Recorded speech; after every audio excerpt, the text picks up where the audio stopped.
आज हम बात करेंगे एक सर्कल पर एप्लीकेबल थ्योरम की।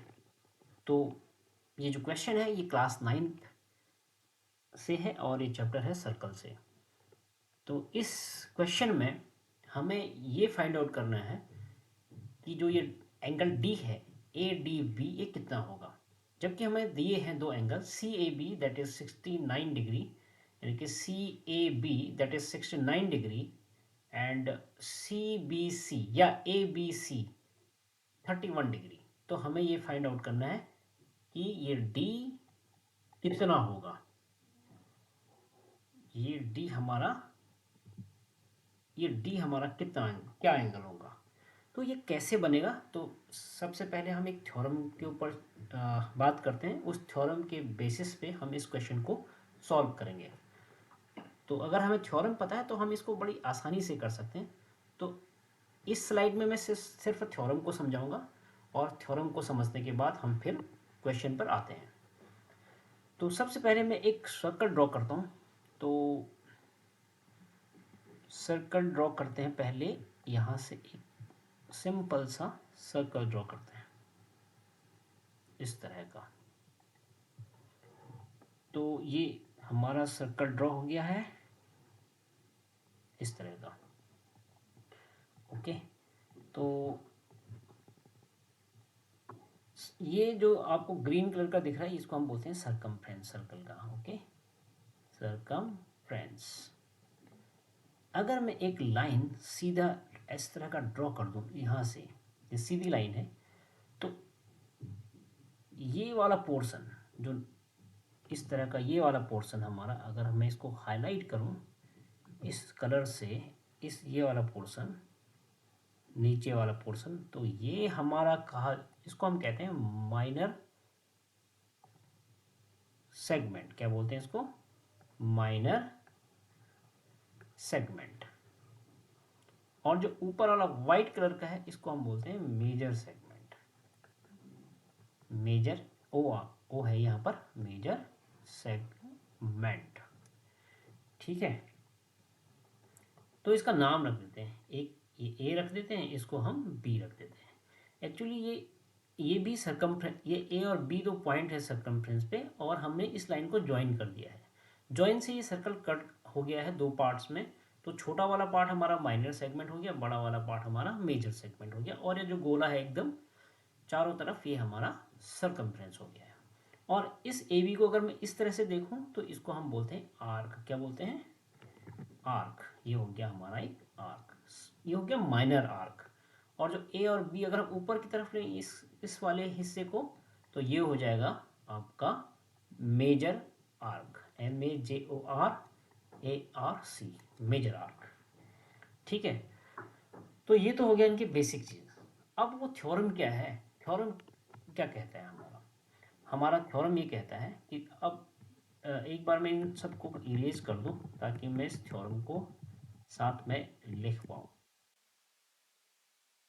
ठीक है, तो यहाँ से मैं थ्योरम को लिख देता हूँ। तो मैं इसको पहले इरेज करता हूँ, थोड़ा सा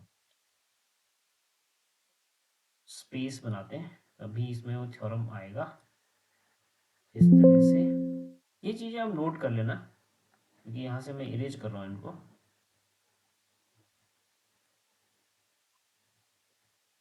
तो थ्योरम क्या कहता है हमारा?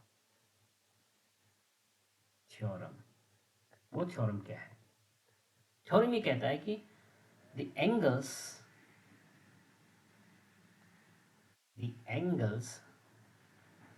subtended by the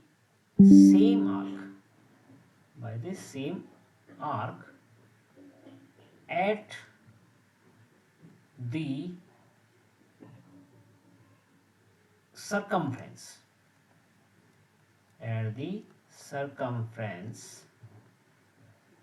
of a circle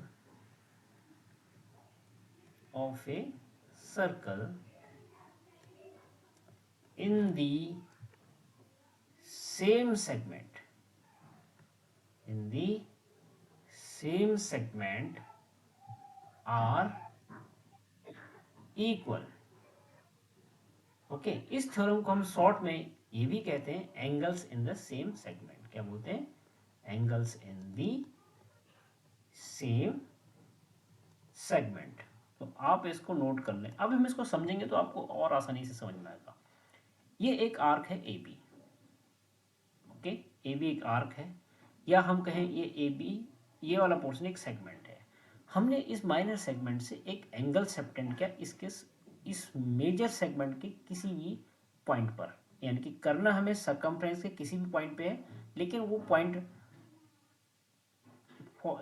हमारा किस पे है, किस में है, मेजर सेगमेंट के अंदर है। वो पॉइंट ये है, ए बी सी मान लेते हैं इसको।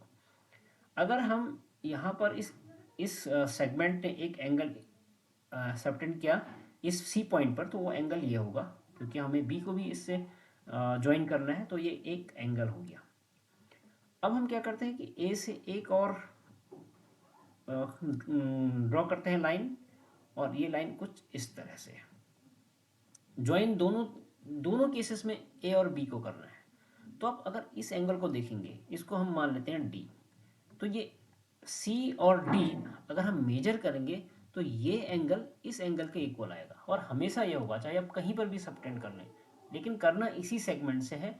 और जब हम सेगमेंट करेंगे दूसरे वाले सेगमेंट में हम उसको उस पॉइंट को रखेंगे, यानी कि ये जो दो पॉइंट हैं सी और डी, ये सेम सेगमेंट में होने चाहिए। तो एक माना मैंने इधर किया, अब अगला माना मैं इधर करना चाहता हूँ। अब कोई भी दो इस एंगल को अगर आप इस तरह से वो करोगे, मेजर करोगे, तो उनका मेजरमेंट सेम आएगा। ओके, तो ये हमारा छोटा सा एक थ्योरम है। अब हम चलते हैं क्वेश्चन की तरफ। क्वेश्चन क्या कहता है? क्वेश्चन कहता है कि अगर एक सर्कल है इस तरह से, और उसमें एक एंगल हमें दिया है already given C A B, that is 69 degree, और एंगल ए बी सी यानी कि एंगल बी 31 डिग्री, कुछ इस तरह का, ए बी एंड ये वाला पॉइंट सी 31 डिग्री। तो हमें मेजर करना है angle A D B. Angle A यानी कि यहाँ से लेके डी वाला यहाँ पर, और बी, ए डी बी हमें मेजर करना है। तो ये क्या होगा, ये हम मेजर करेंगे। तो सबसे पहले हमें ये पता है, अभी हमने थ्योरम से सीखा, जितना ए सी बी होगा उतना ही ए डी होगा। क्यों होगा? बिकॉज ये सेम आर्क से ड्रॉ हुआ है एंगल। ए बी एक आर्क है जिससे ये दोनों एंगल यानी कि सी और डी दोनों इसी एंगल से, सॉरी इसी आर्क से ड्रॉ हुए हैं, और सेम सेगमेंट में भी है, ये मेजर सेगमेंट में है ऊपर के। तो ये सी और डी हमारे दोनों सेम होने चाहिए। तो हम कैसे निकालेंगे? तो यहाँ पर देखो, आप अगर गौर से देखेंगे, ये वाला हमारा 69 डिग्री है, ये वाला हमारा 39 डिग्री है। तो अगर हम यहाँ पे एक, इसको मैं हाईलाइट करता हूँ, एंगल वाले पोर्शन को, ट्रायंगल वाले पोर्शन को, सॉरी, इस ट्रायंगल वाले पोर्शन को मैं हाईलाइट कर रहा हूँ। अब इस पोर्शन को देखना, पहले ये हमारा ट्रायंगल हो गया, इसके बीच इसको दिखना, ठीक है। इसमें क्या है कि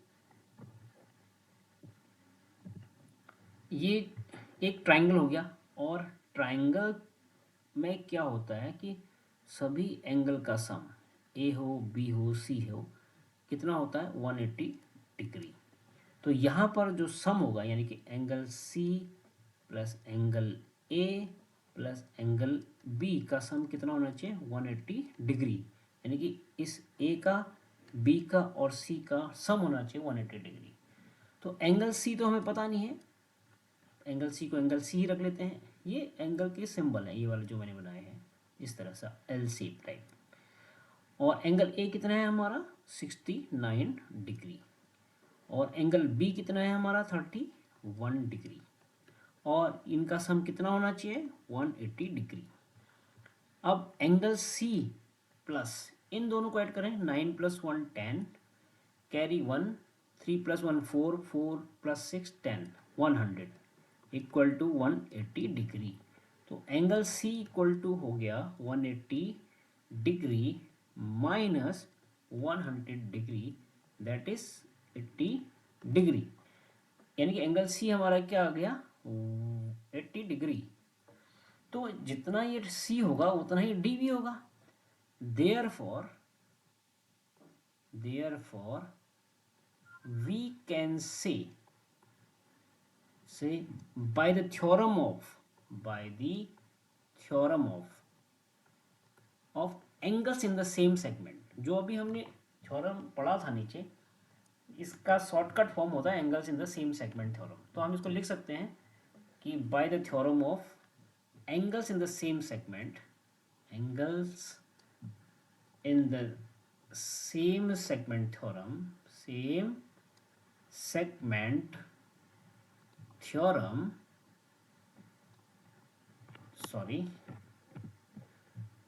थ्योरम